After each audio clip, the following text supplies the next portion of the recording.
My name is Martin Vargas, and I'm a radio producer. I work for Radio Bilingüe. Actually, this radio station, Radio Bilingüe, is all about the community. So basically, the way they make the money, it's because this is not a commercial radio station. So the way we make the money is by grants, and pretty much all the grants that we get, like right now we have a grant that basically covers discrimination against African Americans and Latinos. Yeah. So all the content that we have are like to help out the community. Like when they gave license to undocumented people, we had to do like 10 shows about it, kind of educating the people on how to do it and the process and all that. Yeah. We also have the first 5, which talks about how to take care of your baby from first to the when they're babies all the way to 5 years. Yeah. So pretty much everything is related to the community. For future students who want to work in radio station, they should also kind of work on their voice. Yeah. Because radio station, you have to pretty much sell your stuff with your voice. So.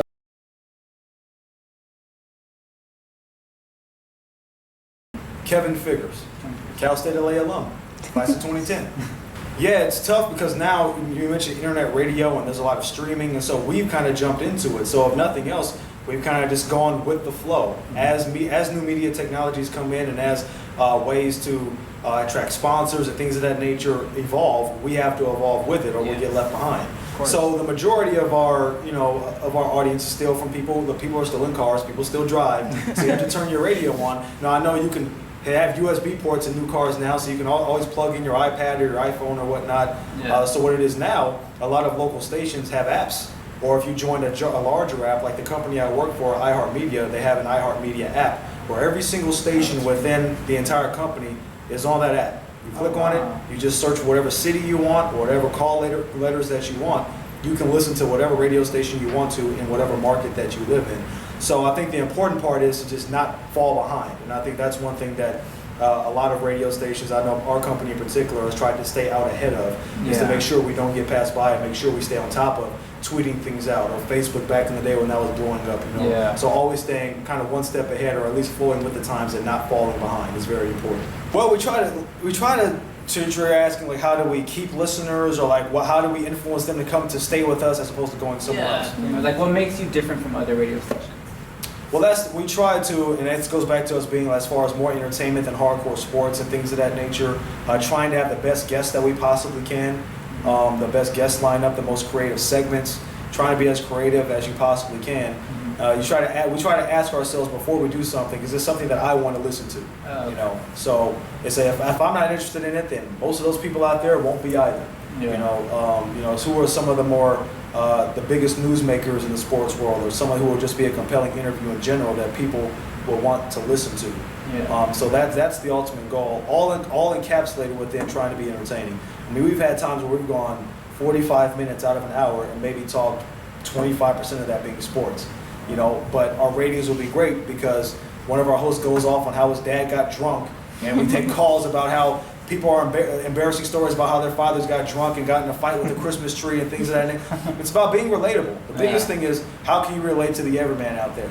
So we can sit on our perch and say, like, oh yeah, I talked to Kobe Bryant the other day. Well, everybody can't talk to Kobe Bryant. Everybody has a story about the time their aunt got mad and threw a shoe at him for or something of that ilk. Yeah. So it's about that goes back to the community, connecting with people, and that's a smaller way of doing it. Taking phone calls on everyday issues that all of us face, regardless if we're the president of the United States or whoever. It doesn't matter. Okay. So I think appealing to people, I think, is how I think we set ourselves apart from other sports talk radio stations. What type of internships or positions are available with your station? Oh, plenty of it. So the internships, and they have programming internships, promotions internships, and so the program is totally different now than when I started. When I first started, it was as simple as email the program director, come in for an interview, and they can let you on board. Now we have a whole service, a lot of red tape to cut through just to get inside. But then once you get in, they assign you different days and different hours. You have intern meetings.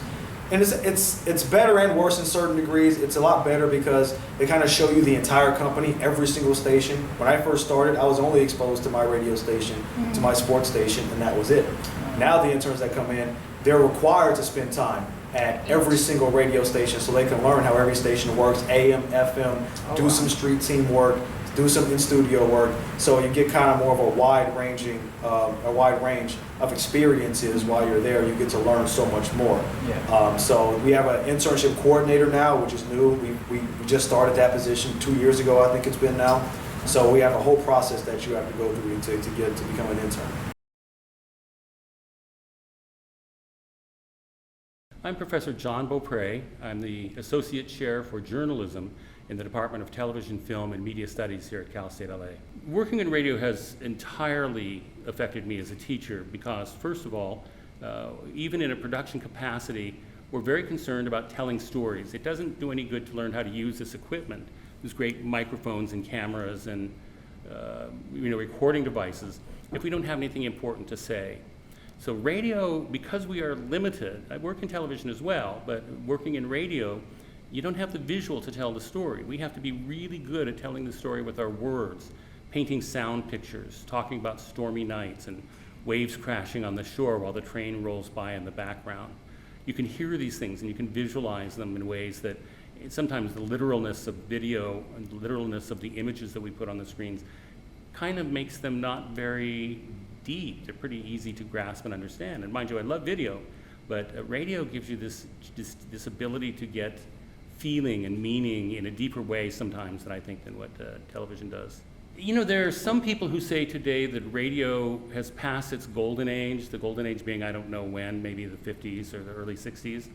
But on both bands, on the commercial band and on the non-commercial band, they are steadily, perhaps not dramatically, but steadily gaining listeners, whereas other media are scrambling over completely dropping, audiences, fighting over places like Spotify and Pandora.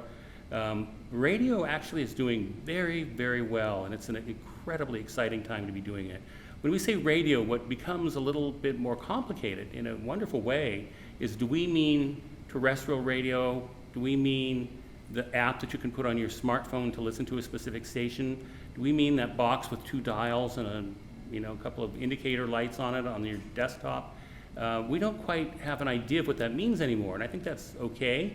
When we talk about content, the range of content that is available in podcasts and radio programs and magazines and stories and the news magazines and the documentary series, it's just an amazing time to be working in radio, a wonderful time.